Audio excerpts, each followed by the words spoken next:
The morning sky over Europe once seemed untouchable. For years, Adolf Hitler assured the German people that Berlin, the heart of his empire, was safe. Yet on one fateful day, the sun over the capital dimmed, not from clouds, but from the shadows of more than 1,000 American bombers. Engines thundered, wings glittered, and formations stretched as far as the eye could see. In that moment, the question shook the world. What happens when the fortress city at the core of Nazi power is struck in broad daylight? This was not just a raid. This was a gamble with history, a test of belief, and a turning point in the struggle that defined Chiến Tranh, the WW2 high. By the end of 1943, the war in the skies hung in a fragile balance. The United States Army Air Forces had promised their nation that daylight precision bombing could cripple German industry. Yet proof had come at a terrible cost. Earlier raids on Schweinfurt and Regensburg had left bomber groups shattered, hundreds of flying Fortresses and Liberators torn from the sky by swarms of Messerschmitts and the merciless walls of Flak. Casualty rates soared so high that for many young airmen, the chance of surviving 25 missions seemed little more than a dream.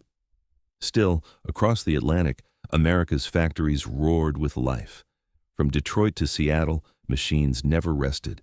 New bombers rolled from assembly lines, and more crucially, the P-51 Mustang appeared, sleek and deadly, carrying drop tanks that gave it the endurance to reach Berlin and return. For the first time, the bombers would not fly alone. They would march across the skies under the watchful guard of fighters determined to challenge the Luftwaffe in its own domain. Berlin was more than a target on a map. It was the capital of the Reich, the seat of power from which orders of conquest had been signed, the nerve center of Nazi pride. Factories there produced weapons and supplies that fed the German war machine. Rail lines tied the city to every corner of Europe. But the city also carried symbolic weight. To bomb Berlin in daylight was to strike at Hitler's boast of invincibility, to show the world that Nazi power could be reached at its core. As the year turned to 1944, the balance of power tilted. The United States was producing planes and training crews at a pace Germany could never hope to match. Across the English countryside, airfields brimmed with restless men and machines. Each crew knew that orders could come at any dawn. Mechanics worked through nights, checking rivets and fuel lines. Navigators studied the broad plain of northern Germany, memorizing every route that would lead them to the capital. Pilots drilled on formation flying, for only in tight combat boxes could the bombers protect one another. The risks were no secret. At breakfast tables in cold mess halls, young men joked to hide their fear, but each one understood that Berlin meant something different. This was no ordinary sortie. This was the mission that would test whether daylight bombing could truly break a nation's back. In the quiet before takeoff, they wrote hurried letters home, folded photographs into pockets, and steeled themselves for what was to come. Far away, the citizens of Berlin felt a different dread. They had endured the nightly thunder of the Royal Air Force, but daylight brought a more chilling thought. The enemy was bold enough to strike before their eyes. Propaganda promised the city was protected by the strongest defenses in Europe. Yet in whispers, families asked the same question: what will happen when the Americans finally come? The stage was set. The skies of northern Europe would soon become the greatest battlefield of air power the world had ever seen, and in that clash above Berlin, history itself would be rewritten. In the quiet fields of eastern England, the stillness of winter nights was broken by the hum of engines, the clatter of tools, and the shouts of ground crews working under blackout lamps. Air bases stretched across East Anglia, and the Midlands were alive with movement. Trucks rumbled in the dark, delivering bombs to dispersal bays. Mechanics, their hands stiff from the cold, tightened bolts and checked fuel lines with a precision born not only of skill, but of urgency. Every rivet mattered, every spark plug, every cable could mean the difference between life and death once a bomber climbed above 20,000 feet. Inside briefing rooms, the tension was thick. Crews filed in, clutching tin mugs of bitter coffee, their faces pale in the dim light. Maps hung on walls, red lines tracing flight paths across the North Sea into the heart of Germany. When the curtain was pulled back and the target revealed, a murmur always swept the room. The name Berlin carried a weight unlike any other. For veterans, it was the mission they had dreaded yet expected. For the new crews, it was baptism by fire. Training had been relentless. Pilots drilled in formation, flying until muscle memory held them steady even in turbulence. Gunners practiced arcs of fire, their fingers blistered from long hours at twin Browning machine guns. Navigators studied charts of the German plane until they could trace routes in their sleep. Bombardiers memorized every detail of the Norden bomb site, a device promised to bring precision, but demanding absolute steadiness under fire.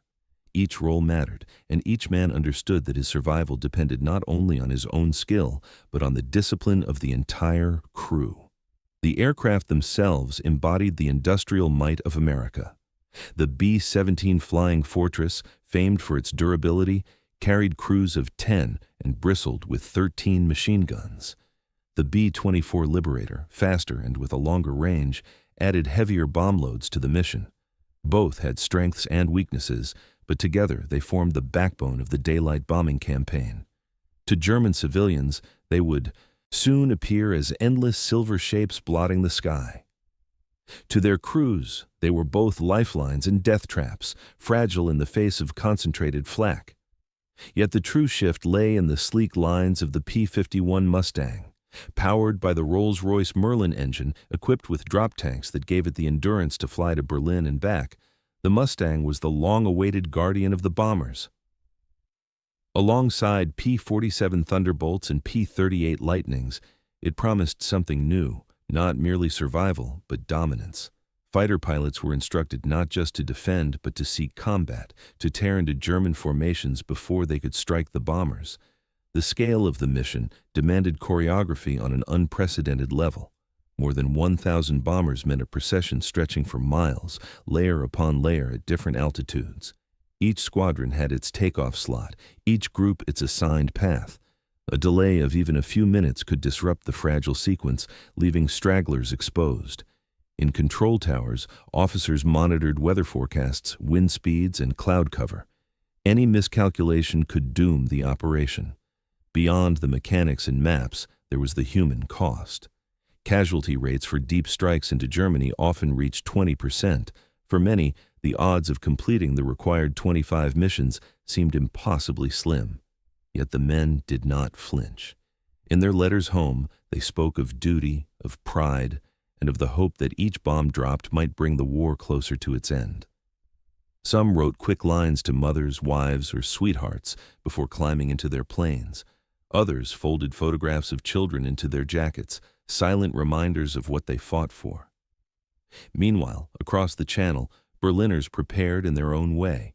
Sirens had become part of daily life, driving families into shelters with each alarm.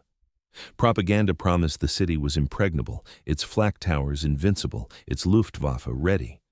But in hushed conversations, citizens wondered how long such promises could hold.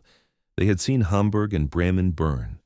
They knew that one day the sirens would sound not for practice, but for catastrophe. In England, as dawn neared, a green flare would soon rise over the airfields.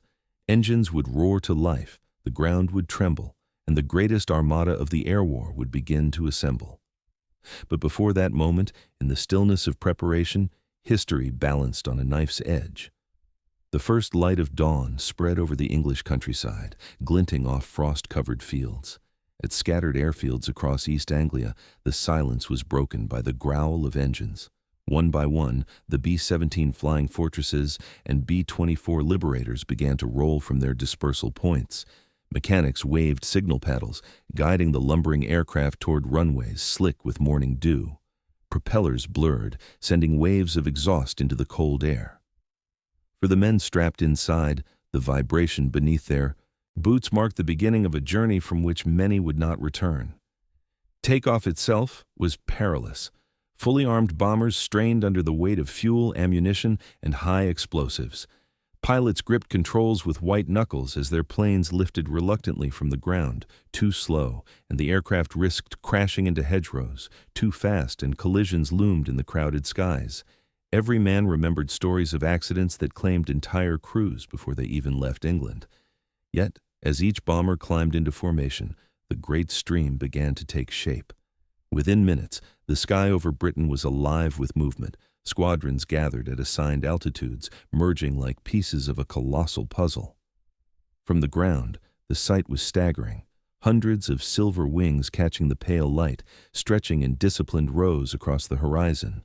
Pilots checked instruments, navigators confirmed bearings, and gunners settled into positions, eyes scanning the empty sky.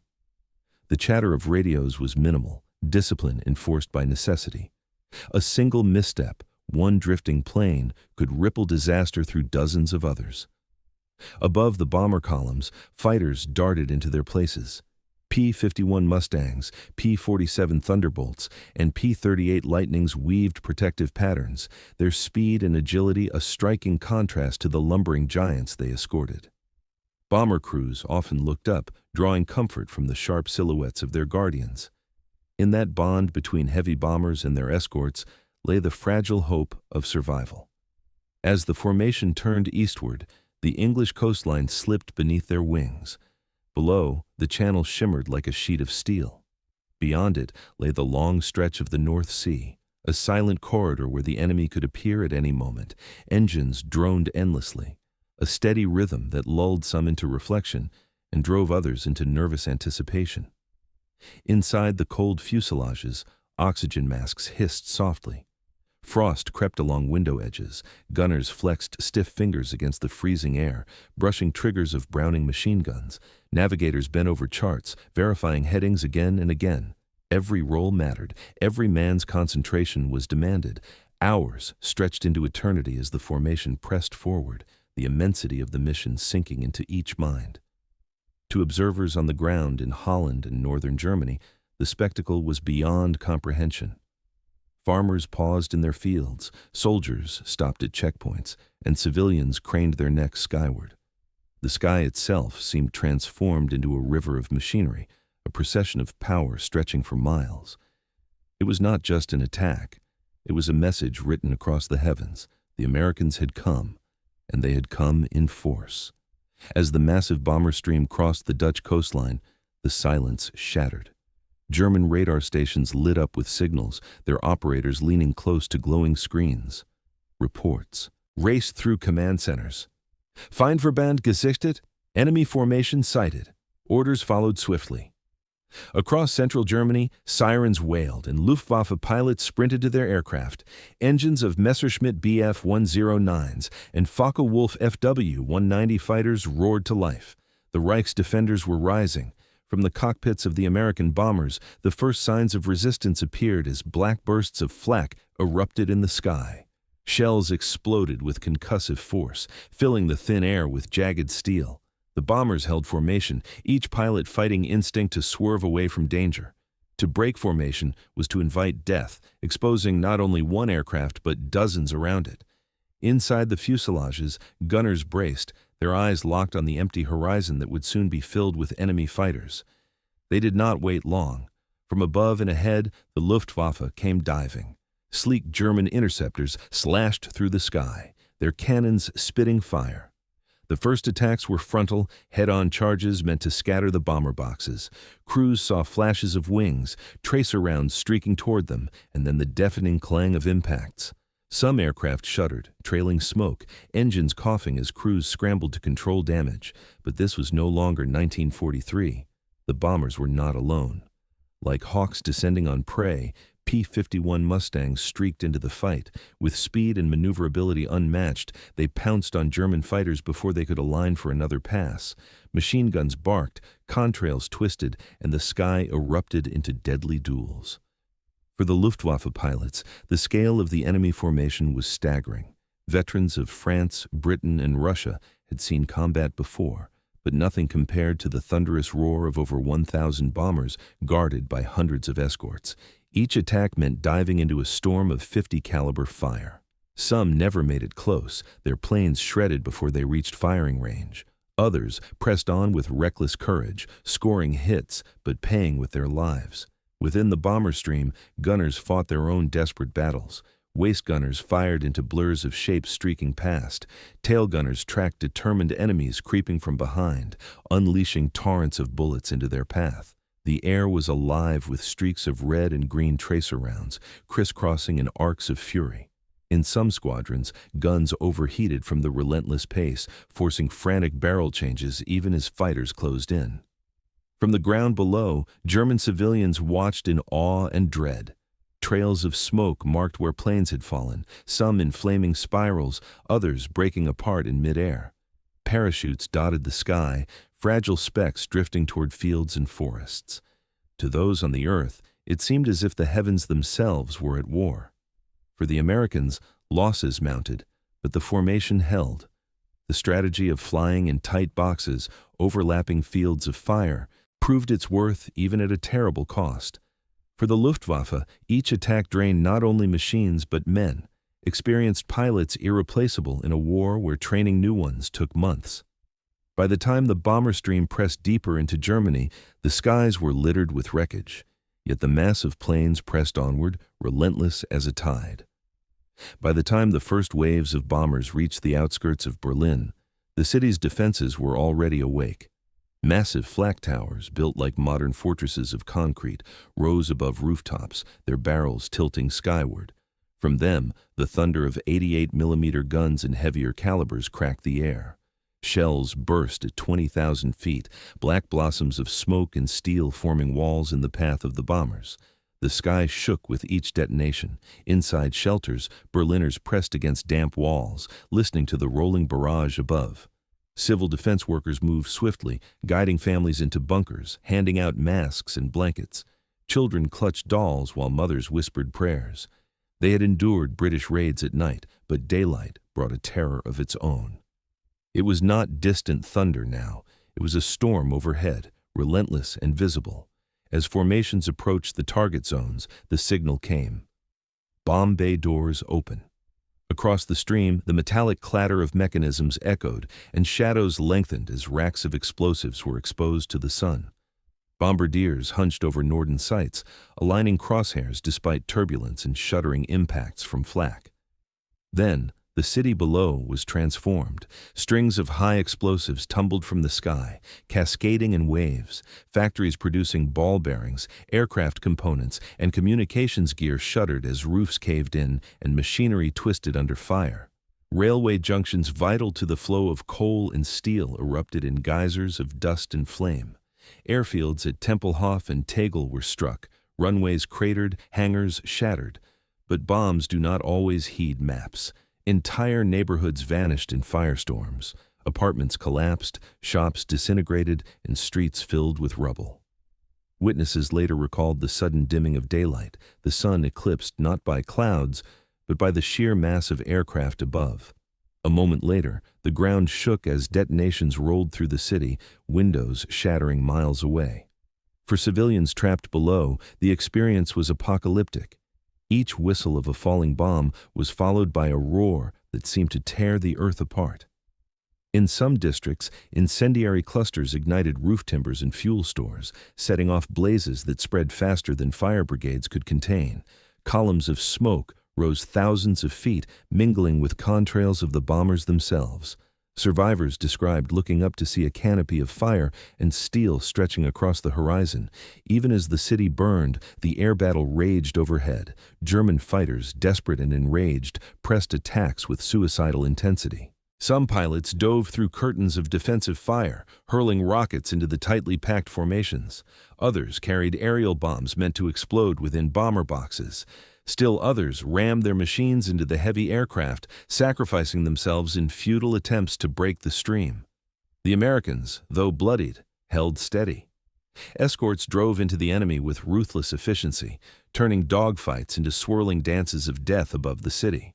Bomber gunners kept up their grim work, arcs of tracer fire weaving like glowing webs in the sky.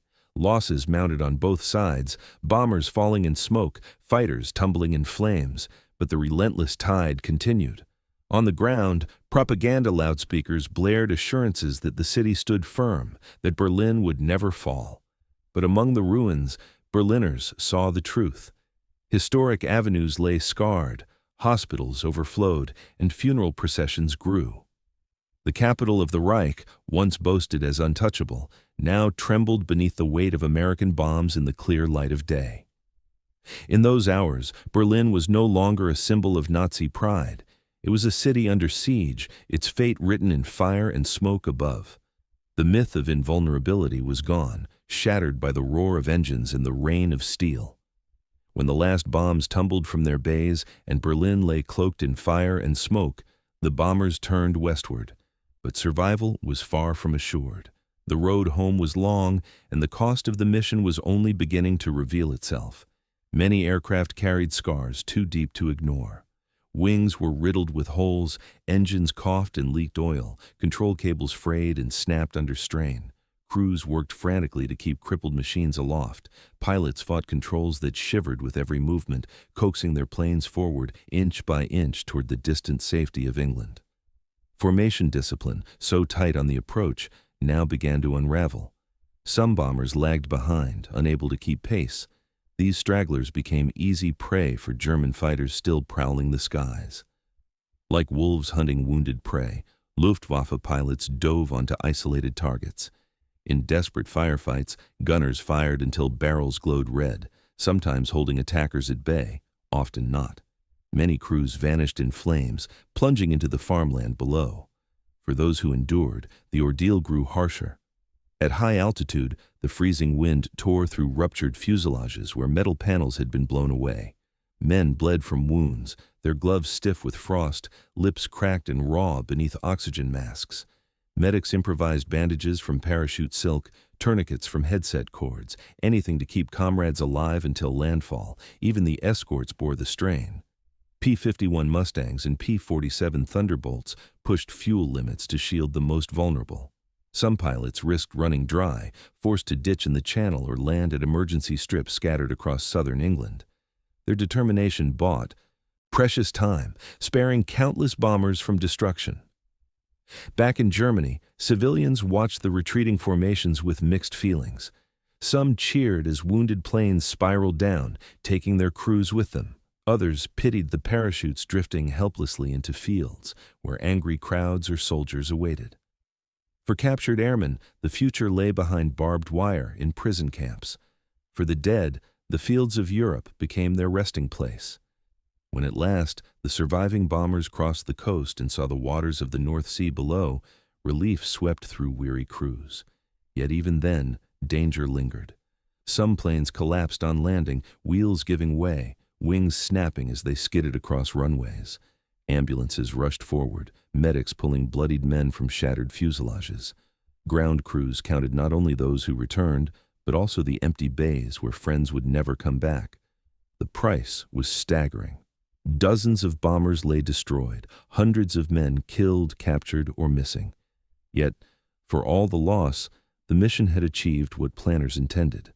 Berlin burned, and the Luftwaffe had been forced into the open, bleeding pilots it could never replace. When the surviving crews finally staggered back to their bases in England, the scale of the sacrifice became clear. Battered bombers limped onto runways, some skidding to a halt with landing gear collapsed, others trailing smoke until their engines gave out at the field's edge. For every plane that returned, there were empty dispersal bays where others should have stood. The losses spoke louder than any report. In Berlin, the devastation was immense. Rail yards lay in ruins, factories vital to the German war machine were shattered, and entire neighborhoods smoldered. Hospitals overflowed with wounded civilians, while morgues filled beyond capacity. For ordinary Berliners, the illusion of safety was gone. They had seen their capital burn in broad daylight, and no amount of propaganda could erase the memory of smoke and rubble. For the Luftwaffe, the price was catastrophic. Dozens of aircraft had been lost, but even worse, many of their most experienced pilots never returned. Germany could no longer replace such men. Training new recruits took months, and by 1944, shortages of fuel and time made it impossible to restore the veteran strength that once dominated European skies. The raid over Berlin revealed a truth. The Luftwaffe was bleeding to death, and the Allies were gaining irreversible control. In the United States and Britain, newspapers carried photographs of torn and scarred bombers that had somehow made it home. Families mourned the missing, but there was also pride. For the first time, Berlin had felt the full force of American daylight bombing. The promise that the Reich's capital was untouchable had been shattered forever. The impact reached far beyond that day. In occupied countries, news of the raid spread hope. Resistance fighters whispered that even Hitler's fortress city was vulnerable. Among the Allies, it proved that mass daylight bombing was not only possible but decisive. This confidence paved the way for continuous strikes against German industry, oil refineries, and transport networks, ensuring that when D-Day came, the skies would belong to the Allies. In the great tapestry of World War II, the 1,000-bomber raid on Berlin was more than a single operation. It was a turning point, a symbol of industrial might, and a harbinger of the Reich's downfall. It showed that the enemy's heart could be reached, that perseverance could overcome staggering loss, and that freedom carried a power which tyranny could not withstand. World War II was a conflict measured in blood and sacrifice. World War II was also a struggle of will, where the skies above cities became arenas of destiny. And World War II was a reminder that even in the darkest hours, courage could reshape the course of nations.